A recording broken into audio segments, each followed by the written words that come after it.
അങ്ങനെ ഡ്രാമ കാണിക്കല്ലേ, അങ്ങനെ ഡ്രാമ കാണിക്കരുത്.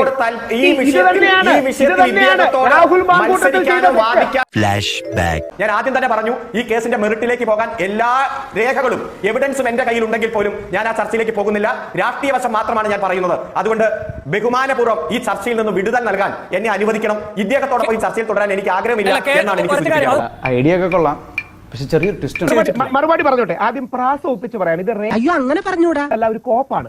രാഹുൽ മാങ്കൂട്ടത്തിനെതിരെ കേസ് ആത്യന്തികമായി ഒരു കോടതിയിൽ നിലനിൽക്കില്ല എന്ന് നിയമത്തിന്റെ ബാലപാഠങ്ങൾ അറിയുന്നവർക്കറിയാം. കേരള ഹൈക്കോടതി വിധി, പഞ്ചാബ് ഹൈക്കോടതി വിധി പ്രകാരം ഓൾറെഡി കല്യാണത്തിലുള്ള ഒരാളെ മാരേജിന് വേണ്ടി അല്ലെങ്കിൽ പ്രോമിസ് ഓഫ് മാരേജ് കൊടുത്ത് ലൈംഗിക ബന്ധത്തിൽ ഏർപ്പെടുത്തു എന്ന് പറഞ്ഞാൽ അത് നിലനിൽക്കില്ലെന്ന് പല കേസുകളായി പറഞ്ഞിട്ടുണ്ട്. ഉദാഹരണം, കേരളത്തിലെ പ്രശസ്തമായ കേസാണ് Vijayababu versus state of Kerala.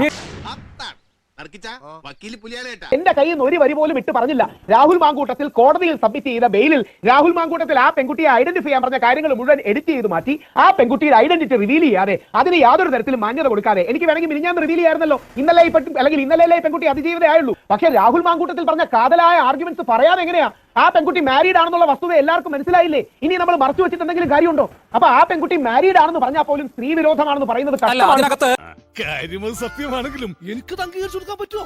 കുട്ടി ആരാണെന്ന് എത്രയോ മാസങ്ങളായിട്ട് എനിക്കറിയാം. ഇവരുടെ കല്യാണ ഫോട്ടോ അടക്കം എന്റെ കയ്യിൽ ഇരിപ്പില്ലേ? അങ്ങനെ ഡ്രാമ കാണിക്കല്ലേ, അങ്ങനെ ഡ്രാമ കാണിക്കരുത്. ഇത് തന്നെയാണ് രാഹുൽ മാങ്കൂട്ടത്തിൽ ചെയ്ത താങ്കൾ ഒരു വരി